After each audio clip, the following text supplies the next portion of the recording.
안녕하세요. 세무사TV 시청자 여러분. 저는 이번 57기 세무사 시험에 합격한 강현규 세무사라고 합니다. 네, 안녕하세요. 저는 개업 3년차 53기 박세준 세무사입니다.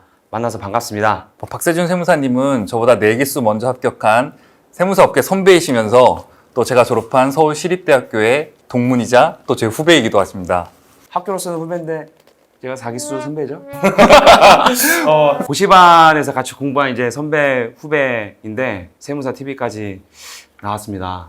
시립대 자랑이라고 생각하고 말씀하신 것처럼 또 저희 시립대는 세무사를 위한 또 고시반이 있잖아요. 그렇죠. 네, 그래서 저희 그때도 같이 공부하고 저희는 또 평지가 많다 보니까 산책도 많이 할 수 있었고 그래서 수험 기간도 길어진 건 아닌가.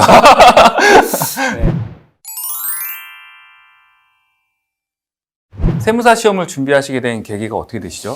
저는 사실 준비하기 전에도 현경은 그러고 이미 있었잖아요. 아, 그렇죠. 저 같은 경우는 또 전공이 세무학이다 보니까 저희 과 선배들이 대부분 다 세무사분들이 많았어요. 그렇죠. 그래서 시험 그 수업을 들어가도 다 무슨 세무사 이렇게 출석을 부르는 거예요. 그래서 그분들과 경쟁하기 위해서는 나도 열심히 공부를 해야겠다. 그래서 이제 중도를 딱 들어갔는데 다들 추리닝의 슬리퍼에 그 포스에 눌려서 슬리퍼에. 그렇죠. 그래서 저도 나도 공부를 시작해야겠다. 저랑 똑같으시네요. 그죠? 처음에 그렇게 해가지고 시작하게 되었어요. 그렇게 하다 보니까 이제 세무사라는 이제 직업을 알게 되고 한 번 또 이제 발을 모르고 들이면 합격할 수밖에 없죠. 그렇게 하다 보니까 이렇게 된 것 같아요. 네.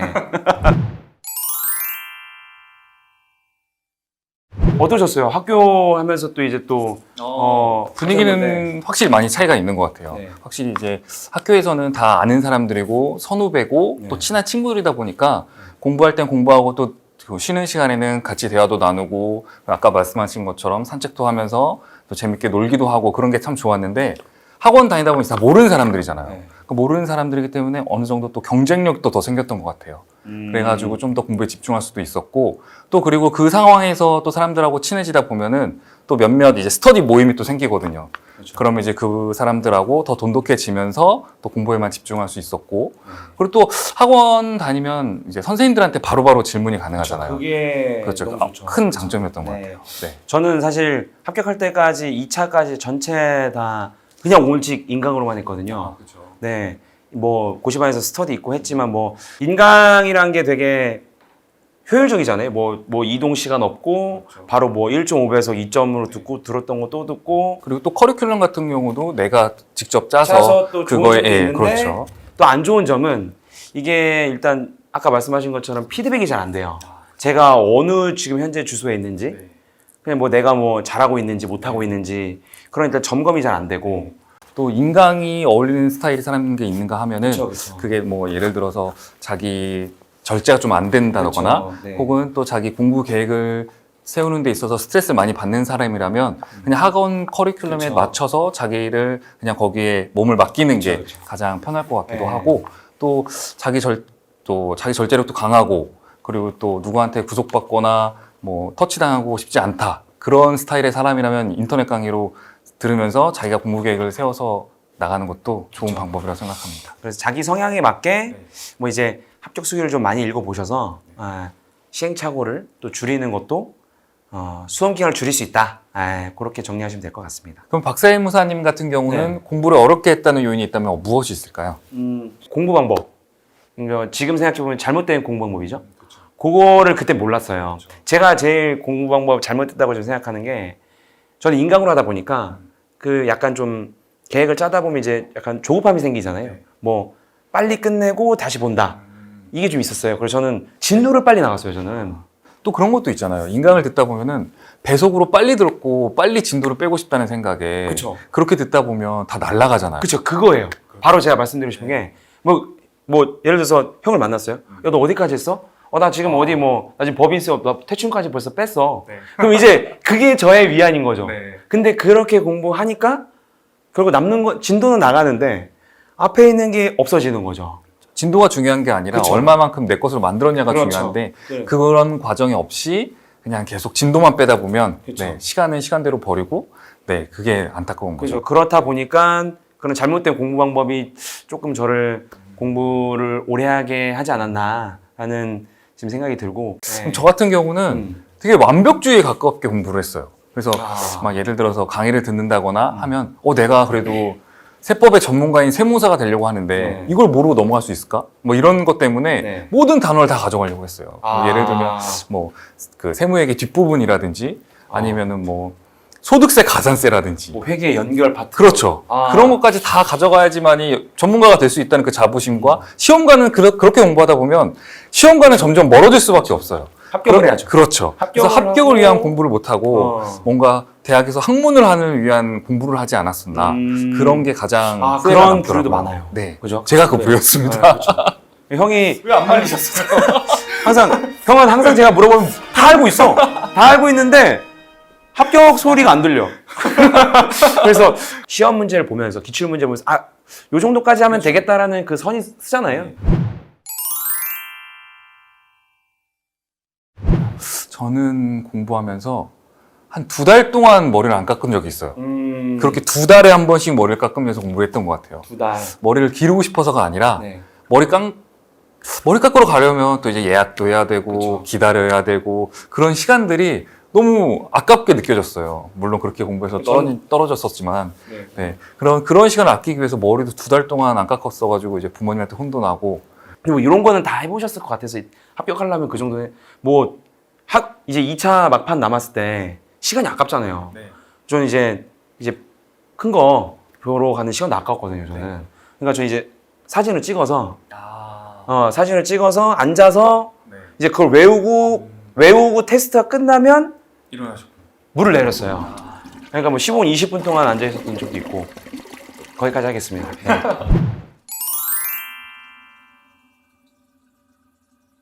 이 시험에 합격을 위한 전략을 짜기 위해서는 가장 중요한 건 저는 회계학 1, 2부라고 생각합니다. 맞습니다. 네. 저도 동의합니다. 네. 그래서 회계학 1부 같은 경우는 또 1교시 첫 시험이잖아요. 그래서 뭐 수능 공부도 해보셨겠지만은 1교시 언어 영역이 중요하다고 하는 것처럼 그렇죠. 저희 시험에서는 1교시 회계학 1부가 상당히 중요하다고 생각합니다.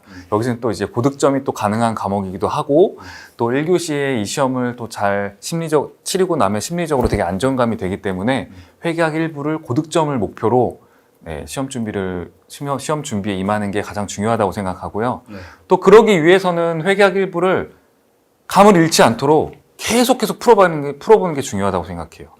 풀어보는 것도 이제 한 단원만 집중해서 풀어보는 게 아니라 전 범위를 다 아우르게 뭐 세무사는 꼭 고급 회계를 또 등한시하는 경우가 많은데 또 저 이번 시험 같은 경우는 고급 회계에서 문제가 좀 크게 나왔거든요. 세법학 공부하시는 데는 뭐 그렇게 힘드시지 않으세요?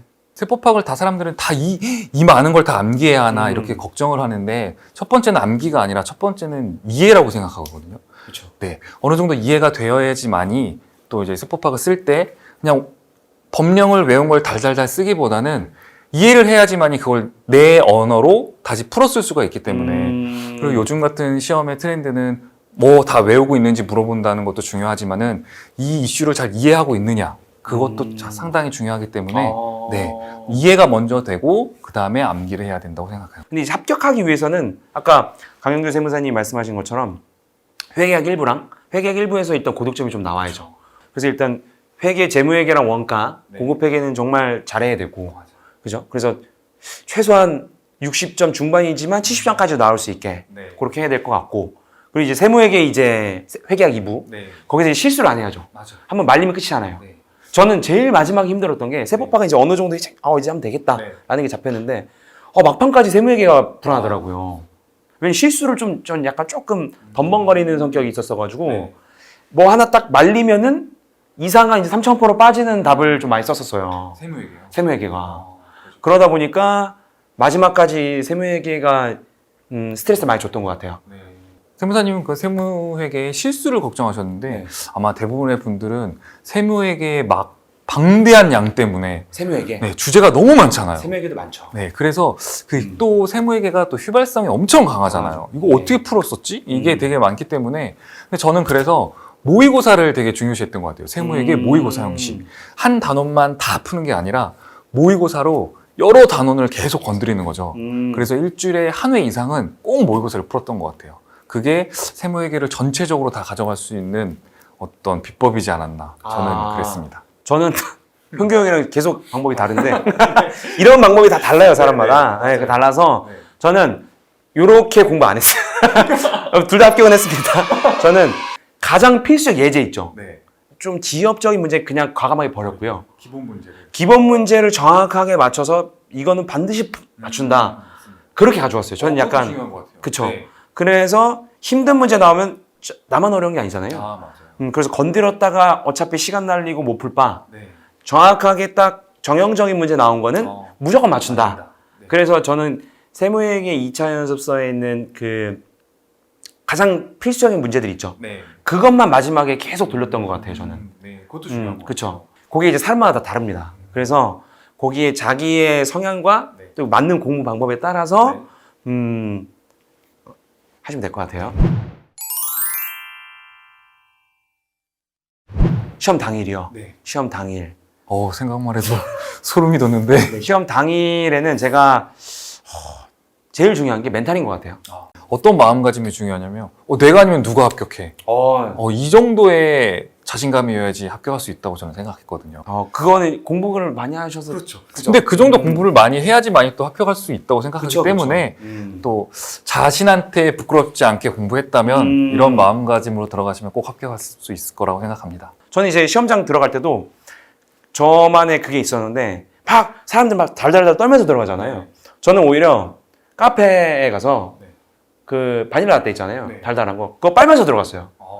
마치 아무것도 아닌 듯이. 저도 저를 제 멘탈 관리를 한 거죠. 네. 들어가면서 쭉쭉 빨면서 그냥 또 넣고 뭐야? 별거 있어? 이러면서 이런 식으로 계속 하루 종일 속으로는 떨고 있으면서. 속으로 떨고 있어요.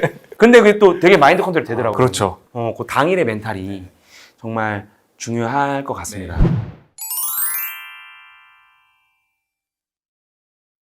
그럼 강영세 형사님은 시험 준비 기간 네. 하면서 뭐 연애 뭐 이런 거 뭐 그렇죠. 네.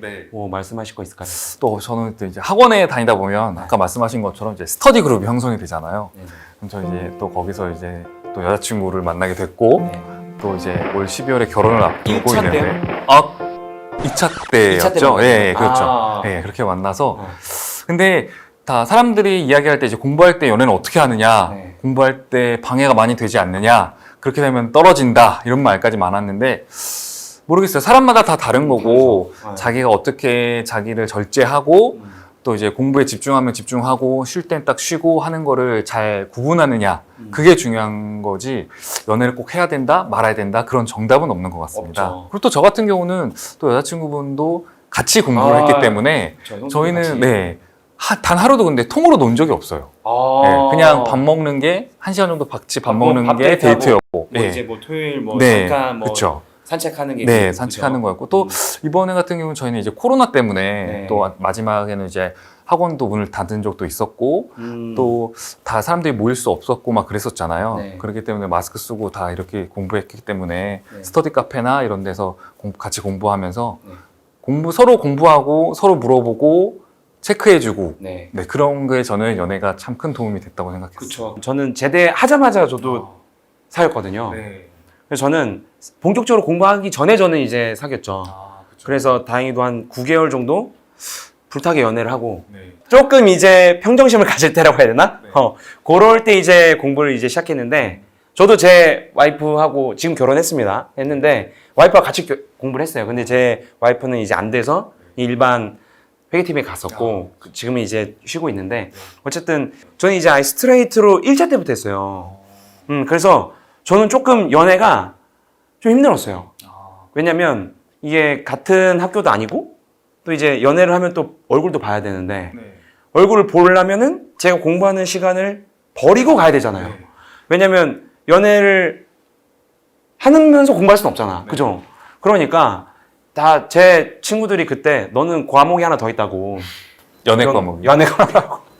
그래서 저는 약간 제가 이제 뭐 제 후배들이나 친한 사람들 만날 때 뭐 사실 불문율은 아닙니다. 정답은 항상 모든 게 없는데 어차피 저처럼 아예 공부 시작하기 전에부터 연애를 했으면 그냥 변동성 없이 끝까지 합격할 때까지 안 헤어지는 게 좋은 것 같고 만약에 시작을 했는데 없다. 근데 당연히 외롭죠. 외로운 것도 외로운 거를 저는 이제 매니징하는 것도 하나의 전 테스트 중에 하나라고 생각하거든요. 이 수험 이 고시라는 것 자체가. 그 외로움을 잘 컨트롤해서 합격하고 만나는 것도 저는 그게 좋다. 왜냐면 제가 좀 연애하면서 좀 힘들었거든요. 한 번 싸우면요. 뭐 아시는 분들 아시겠지만 한 번 싸우면요. 예를 들어서 2, 3일 그냥 가요. 2, 3일 내가 공부하고 있는데 뭘 하는지 모르겠습니다. 저는 그랬거든요. 그럼 2, 3일만 아꼈어도 제 1년은 빨리 붙을 수도 있었는데. 그래서 저는 약간 좀 그랬던 것 같아요. 연애를 하면서 외로움은 없었지만 공부하는 좀 힘들었다. 그래서 추천드리진 않는다. 저는 요렇게 정리하겠습니다. 네. 저 지금까지 수험생들을 위한 공부법을 알아보았습니다. 또 2편에서는 우리 개업 세무사님을 모시고 개업 시장의 깨알 같은 이야기를 알아보도록 하겠습니다. 수험생 여러분 응원합니다. 2편에서 봬요.